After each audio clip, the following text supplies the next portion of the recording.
Au chapitre diplomatique, le porte-parole du département d'État américain Matthew Miller estime inutile la décision d'Israël de déclarer persona non grata le secrétaire général de l'ONU. L'ironie, après tous les méfaits qu'ont fait ce pays, c'est eux qui viennent pleurer qu'ils ne sont pas soutenus par les Nations Unies. Regardez.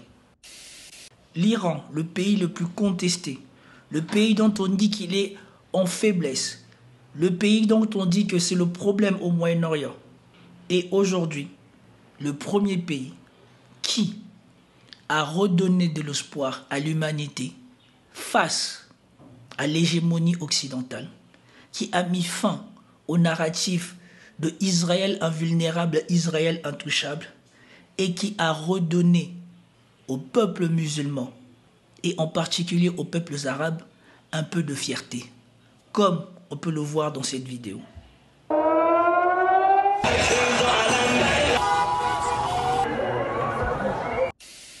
Bonjour mesdames et messieurs, bienvenue sur ma chaîne. Alors, pour cette vidéo, je vais essayer de vous illustrer comment l'Iran, avec en une nuit, une soirée, une riposte, a changé définitivement la face du monde en rendant caduque le narratif occidental de Israël et les États-Unis sont imbattables.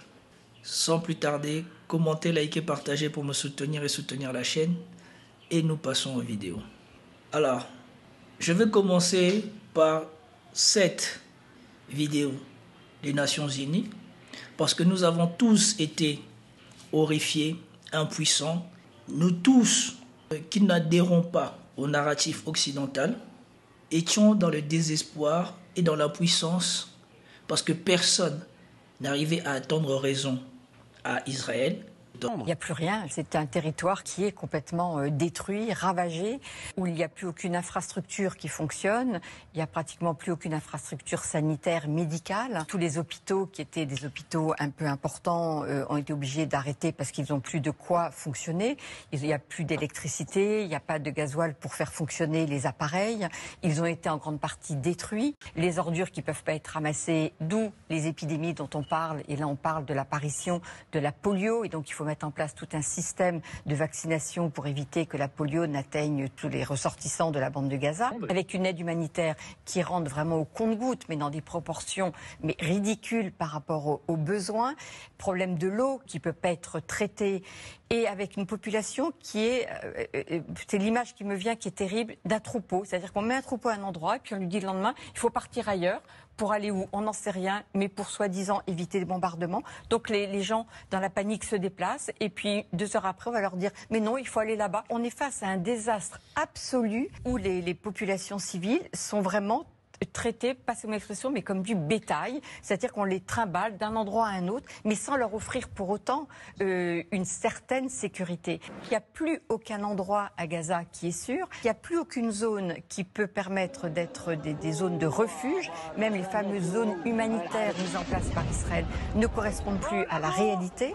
C'est inimaginable ce qui se déroule aujourd'hui dans la bande de Gaza. On n'est plus du tout dans la logique de tuer les membres du Hamas. On détruit délibérément un territoire et toute sa population. Et personne ne réussissait à convaincre ce fameux G7 d'arrêter d'armer Israël pour les choses qu'elle faisait à Gaza et l'escalade qu'elle a fait rentrer dans la région. Et donc voici un medley qui montre que, contrairement à ce qu'on nous dit dans les médias occidentaux, ils sont une minorité à être d'accord avec Israël, parce que et Macron et Biden étaient à cette assemblée et eux n'ont pas pris la peine de parler d'Israël comme ici.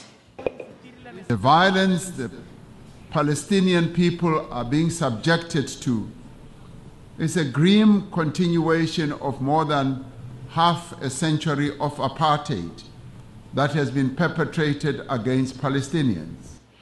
Et donc, le président sud-africain dit que ça fait plus de 50 ans que ce qu'on fait vivre à la Palestine n'est rien d'autre que l'apartheid.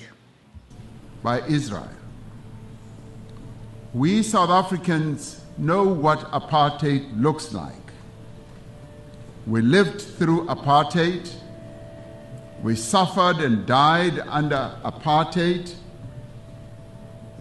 We will not remain silent and watch as apartheid is perpetrated against others. Et il dit, nous les Sud-Africains, nous connaissons c'est quoi l'apartheid. Nous avons vécu, souffert, mort sous l'apartheid et nous ne resterons pas silencieux pendant que d'autres souffrent de l'apartheid. ICJ's orders make it clear that there is a plausible case of genocide against the people of Gaza. Et la Cour de justice internationale l'a dit de manière claire qu'un génocide est plausible contre la population de Gaza. Por eso no nos escuchan cuando votamos que se detenga el genocidio en Gaza. Aunque seamos la mayoría de los presidentes del mundo y representantes de la mayor parte de la humanidad, no nos escucha una minoría de presidentes que pueden detener el bombardeo. Et ici, vous avez le président, je ne sais plus de quel pays, qui vous dit que malgré que la majorité des présidents du monde, qui représentent la majorité de l'humanité, ne soient pas d'accord avec Israël, il y a une minorité de présidents qui peuvent arrêter ce massacre ou qui peuvent arrêter ces bombardements. Es decir, no nos escuchan los presidentes de los países que pueden destruir la humanidad. Et cette minorité de présidents qui peuvent arrêter ces bombardements ont choisi de ne pas écouter la majorité des présidents du monde qui leur demandent de faire cesser ce bombardement. Humanidad. Ese 1% más rico de la humanidad, la poderosa oligarquía global. Et il dit, les 1% de l'humanité les plus riches, cette oligarchie, c'est eux qui consentent et qui acceptent ce bombardement. Es la que permite que se tiren bombas a las mujeres, ancianos y niños de Gaza. Et lui, il va plus loin. Il dit qu'ils autorisent ces méfaits à Gaza, au Liban et au Soudan. Del Líbano o de Sudán. Hace un año pedí una conferencia de paz por Palestina en este mismo lugar, sin que hubiera estallado aún la primera bomba. Il a dit qu'il y a un an, il leur avait demandé de faire ça avant même que la première bombe ne tombe sur Gaza. Ils n'ont rien fait. Et aujourd'hui, on est à plus de 20 000 enfants morts sous les bombes. Hoy tenemos 20,000 niños y niñas asesinados bajo las bombas y los presidentes de los países de la destrucción humana se ríen en estos pasillos. Et il dit les présidents qui autorisent ça rire dans leur coin.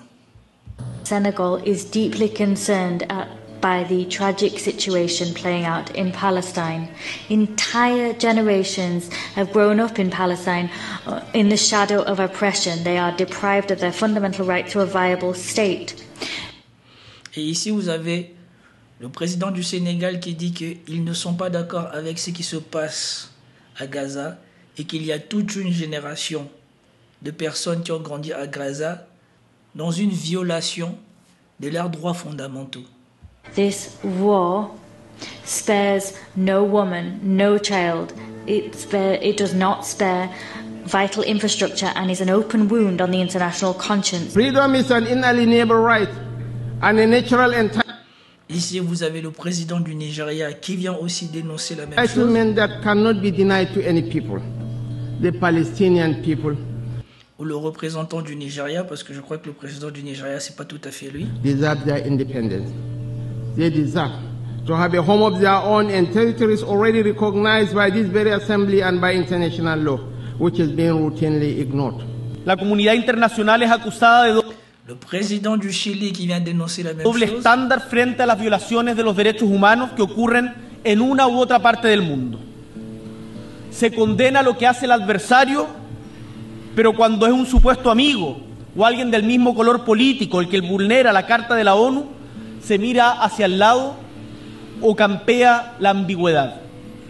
denunciamos la ocupación ilegal de los territorios palestinos y la negación de facto de la existencia de un Estado palestino independiente por parte del país ocupante. Et donc, vous l'avez compris, le monde entier était dans le désespoir de voir que ceux qui sont capables d'agir pour arrêter Israël n'ont jamais agi comme tel. Et ici, vous avez la preuve que c'est une large partie du monde qui ne sont pas d'accord avec ce que font cette petite minorité appelée les Occidentaux, la communauté internationale soi-disant. Et donc, suite à ça, parce que Netanyahou, il a vu qu'il était fortement contesté au niveau international et qu'il avait décidé de ne pas venir aux Nations Unies sous peine d'être hué ou d'être boycotté, il a quand même monté un plan. Il est venu aux Nations Unies en amenant ses troupes à lui pour que quand il va faire son discours, on puisse croire qu'il n'était pas aussi boycotté ou aussi contesté dans le monde et qu'il avait avec lui une partie de la communauté internationale, comme on voit dans cette vidéo.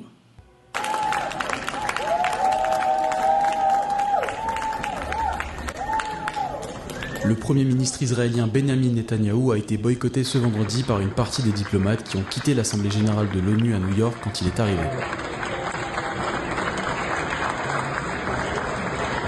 En réponse à ce boycott, certains de ses partisans présents dans la salle ont applaudi pour indiquer leur soutien au Premier ministre israélien. Et comme vous pouvez voir, les bancs de l'Assemblée générale sont largement vidés.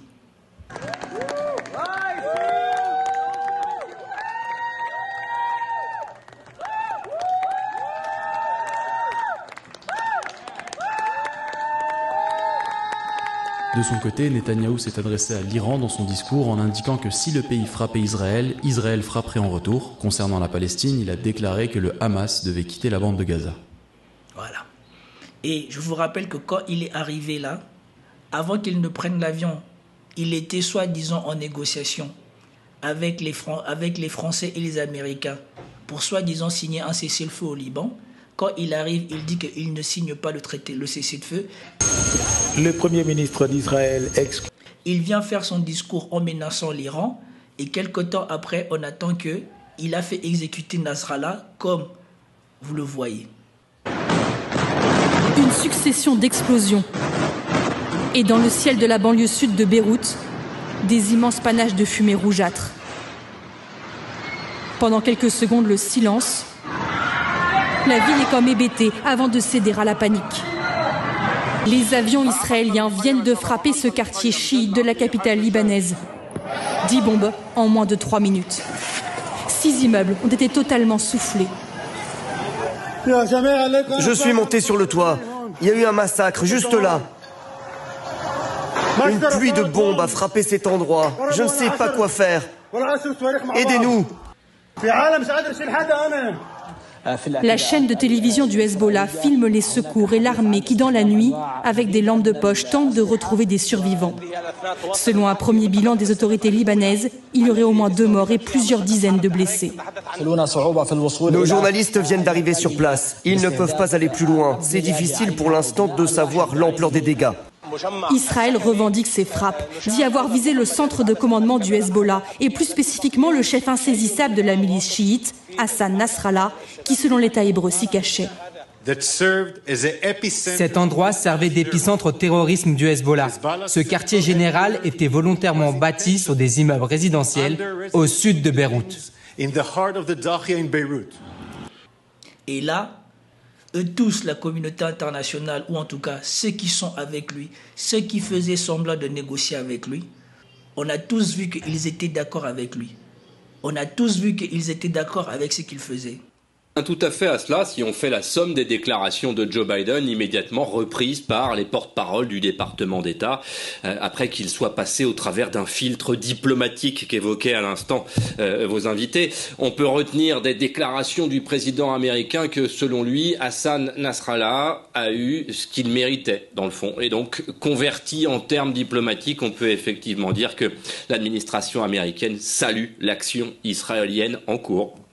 Ils appelaient à la désescalade pendant que lui, ont l'armée pour continuer l'escalade, comme je vous l'ai montré dans ma vidéo. Ces mêmes personnes qui vous disent que soi-disant ils vont négocier avec Israël pour faire la paix, pour éviter l'escalade et tout ça, pendant qu'ils disent à tout le monde de se calmer dans la région, ils arment Israël pour que Israël continue à les frapper. Et voilà pourquoi, moi, dans la mort de Nasrallah, ça ne me fait pas de la peine. C'est regrettable pour le Hezbollah, mais c'était quelque chose à prévoir. Tu ne peux pas faire confiance à l'élite occidentale. Tu ne peux pas faire confiance aux dirigeants occidentaux. Ces gens-là qui se drapent dans des valeurs de démocratie, de justice ou quoi que ce soit, sont ceux qui ont commis les pires crimes dans l'histoire de l'humanité. Sont ceux qui ont commis les pires crimes pour être là où ils sont, pour dominer le monde.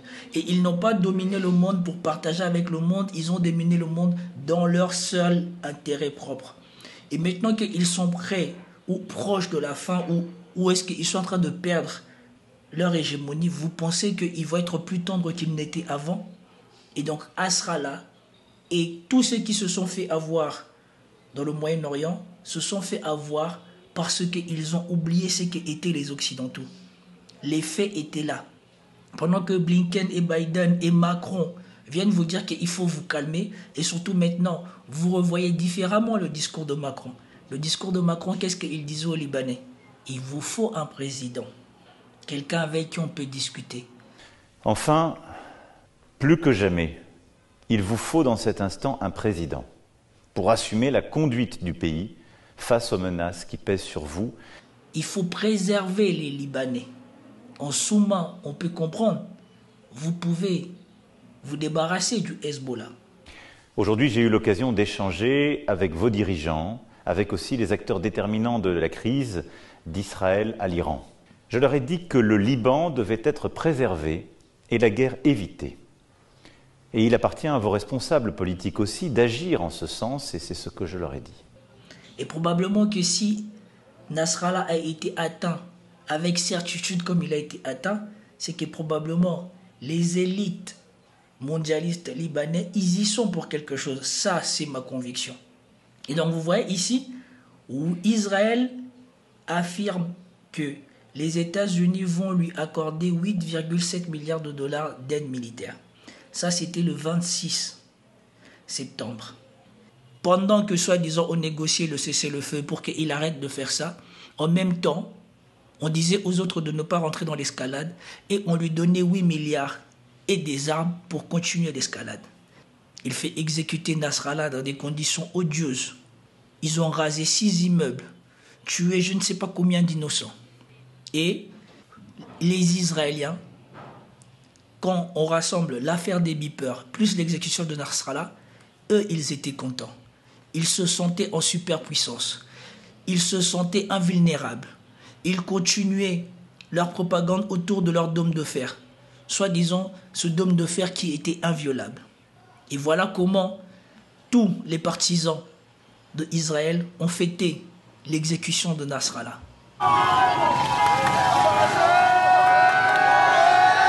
Des scènes de liesse dans la nuit du 27 au 28 septembre près d'Idlib au nord de la Syrie. Ces Syriens célèbrent les frappes israéliennes qui ont visé le QG du chef du Hezbollah, Hassan Nasrallah, au sud de Beyrouth, au Liban.